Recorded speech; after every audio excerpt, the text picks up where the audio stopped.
অনেকগুলো মজা খাবার দিয়ে আসছে। মেয়ে বলছে, তুমি আমাকে এত খাবার কেন দিলা?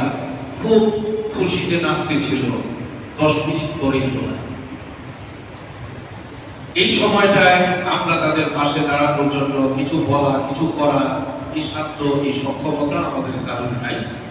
শুধুমাত্র ইন্না লিল্লাহি ওয়া ইন্না ইলাইহি রাজিউন বলবো, আর তাদেরকে এই কোরআনের আয়াত দিয়ে বলবো, যারা এই সময়ে ধৈর্যের পরিচয় দিবে। আল্লাহ তাআলা বলেন, উলাইকা আলাইহিম সালাওয়াতুম মির রাব্বিহিম, আল্লাহর পক্ষ থেকে ওই পরিবারের প্রতি খাস রহমত নাযিল হতে থাকবে।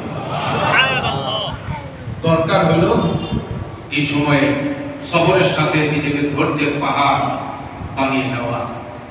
আমি আপনাদেরকে বলতে চাই, এই যে আমাদের মসজিদের বেশ ইমাম, যোগ্য বাবার যোগ্য সন্তান হযরত ইহসানুল্লাহ শফি পিতামা বরাকাতুহু বললেন যে দুয়ার বিনিময়ে আল্লাহ তাআলা যেন উত্তম বদলা দান করেন। এই জন্য আমার মনে হয়েছে প্রসঙ্গটা একটু আপনাদের সামনে আনা দরকার। বুখারী শরীফের হাদিস, হযরত উম্মে সুলাইম রাদিয়াল্লাহু তাআলা আনহা এই ঘটনাটা ঘটাইছিলেন। স্বামী হযরত আবু তালহা রাদিয়াল্লাহু আনহু, কলিজার টুকরা ছেলে ইন্তেকাল করেছে। স্ত্রী উম্মে সুলাইমের মনে হইল যে আমার স্বামী যদি দেখে জানে যে আমার ছেলেটা নাই, একমাত্র ছেলেকে হারানোর কারণে পাগল প্রায় হয়ে যাবে, মেনে নিতে পারবে না সহজভাবে। সেজন্য তিনি পরিবারের সবাইকে বললেন, এই ছেলেটা যে মারা গেল, এই ব্যাপারে তার বাবা আবু তালহা যখন ঘরে আসবে, তোমরা কেউ এই ব্যাপারে কোনো টু শব্দটা করবা না, যা বলার আমি বলবো। রাতের বেলায় আবু তালহা ছেলের বাবা ঘরে আসছে। আসার পরে ছেলেটাকে সুন্দর করে শোয়ায় রাখছে। বুঝার কোনো কায়দা নেই ছেলেটা দুনিয়াতে নাই, লাশ কিন্তু শোয়ায় রাখছে উপরে কাপড় দিয়ে। খাবারের ইন্তজাম করলো মহিলা উম্মে সুলাইম। দুইজন হাসি খুশি স্বাভাবিকভাবে খানা খেলেন। খানা খাওয়ার পরে হযরত উম্মে সুলাইম বলেন, অন্য সময় রাতের বেলায় আমি নিজেকে যতটা আকর্ষণীয় করে সাজাই স্বামীর জন্য, ওই দিন রাত্রে আমি এর চেয়ে অনেক বেশি সাজুগুজু করলাম, স্বামীর জন্য অনেক আকর্ষণীয় করে নিজেকে পেশ করলাম। এক পর্যায়ে স্বামী স্ত্রীর মধ্যে সঙ্গম হইল। এরপরে আনন্দ ঘন একটা পরিবেশ যখন দুইজনের মধ্যে, তখন আমি আমার স্বামীকে আস্তে করে বললাম, আচ্ছা বলো তো আবু তালহা, এই বিষয়টায় তোমার কি জবাব হবে? কোন ব্যক্তি যদি কারো কাছে কোনো কিছু আমানত রাখে, আর মালিক যদি সে আমানতটা সময়ে অথবা সময়ের আগে নিয়ে যেতে চায়, ওই বাড়িওয়ালা ওই ব্যক্তির কি অধিকার আছে বাধা দেওয়ার, যে না এখন নেওয়া যাবে না? আবু তালহা বললেন, না, অবশ্যই যার আমানত সে নিতে পারে, যে কোনো সময় নিতে পারে, তাকে বাধা দেওয়ার কোনো সুযোগ নাই। তখন উম্মে সুলাইম বুদ্ধিমতী নারী ছোট্ট করে একটা শব্দ বলে দিলেন, ইহতাসিব ইবনাক। আরবিতে উনি বুঝে গেছেন, দেখো আবু তালহা, আল্লাহ দিছিল আমানত, আল্লাহ নিয়ে গেছে, পরকালে তুমি পাইবা বিনিময়, এই জন্য তুমি ধৈর্য ধারণ করো আর তুমি ইয়াকিন করো আল্লাহ তাআলার ফয়সালা ছিল এটা, ছেলে কিন্তু না। এইটুক বলার মাত্রই ফাগাদিবা আবু তালহা মেনে নিতে পারে নাই।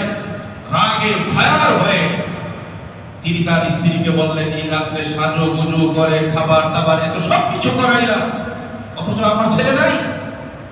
ফজরের সময় তিনি গেলেন রাসূলুল্লাহ সাল্লাল্লাহু আলাইহি ওয়াসাল্লামের কাছে। ফজরের নামাজ আদায় করার পরে রাতে ঘটে যাওয়া এই সব কিছুর বৃত্তান্ত শুনাইলেন রাসূলুল্লাহ সাল্লাল্লাহু আলাইহি ওয়াসাল্লামকে।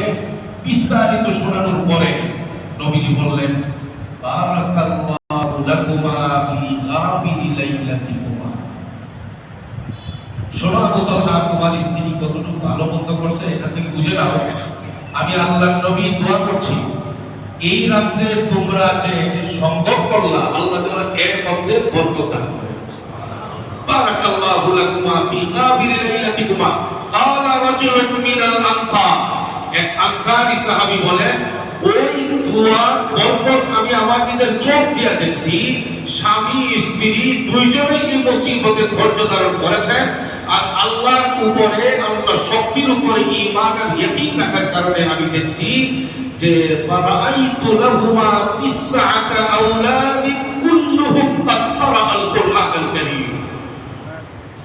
আনসারী সাহাবী একজন বলেন যে এই দুয়ার বরকতে, এই সবর আর ধৈর্যের বরকতে আমি দেখছি যে এই দুইজনের ঔরস থেকে আল্লাহ তাআলা 9 জন জগৎ বিখ্যাত কোরআনে কারীমের হাফেজ আলেম আল্লাহ তাআলা দান করেছেন।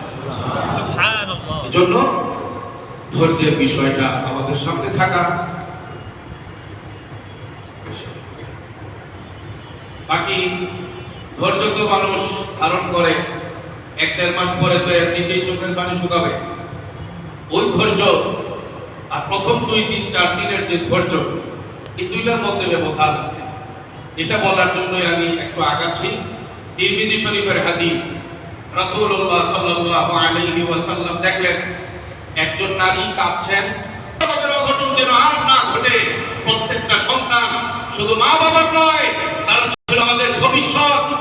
স্কুল, কলেজ, ইউনিভার্সিটি, প্রত্যেকটা জনগণ আমাদের ভাই, আমাদের মা, আমাদের বোন। আগামী দিনে এই বিষয়ে আমাদেরকে দায়িত্বশীল ভূমিকা পালন করতে হবে, সুচার ভূমিকা পালন করতে হবে, সজাগ থাকতে হবে। এই দেশ, এই পুরাটা এক সময়ে কেউ মনে করতো এটা তাদের, এখন আমরা সবাই মনে করি এই দেশটা আমাদের। এই দেশের জনগণের নিরাপত্তার বিষয়টা আমাদের সকলকেই ভাবতে হবে। আল্লাহ তাআলা আমাদের সকলকে জনগণের পাশে, ভাইদের পাশে, বোনদের পাশে, পীড়িত মানুষের পাশে সব সময় থাকার দাঁড়াবার তৌফিক দান করেন। আমিন। সবাই কথা হবে, আর একটু বাকি আছে। বাকি এর আগে রোজ কেমন পর্যন্ত একটু আনন্দ বিলাস তাদেরকে ঘোরাফেরা করার সুযোগ করে দিন। আমিন। আসসালামু আলাইকুম ওয়া রাহমাতুল্লাহি ওয়া বারাকাতুহু। وترحمنا لنكونن من الخاسرين. ربنا اغفر لنا ذنوبنا وكفر عنا سيئاتنا وتوفنا مع الأبرار. لا إله إلا الله الحليم الكريم. سبحان الله رب العرش العظيم.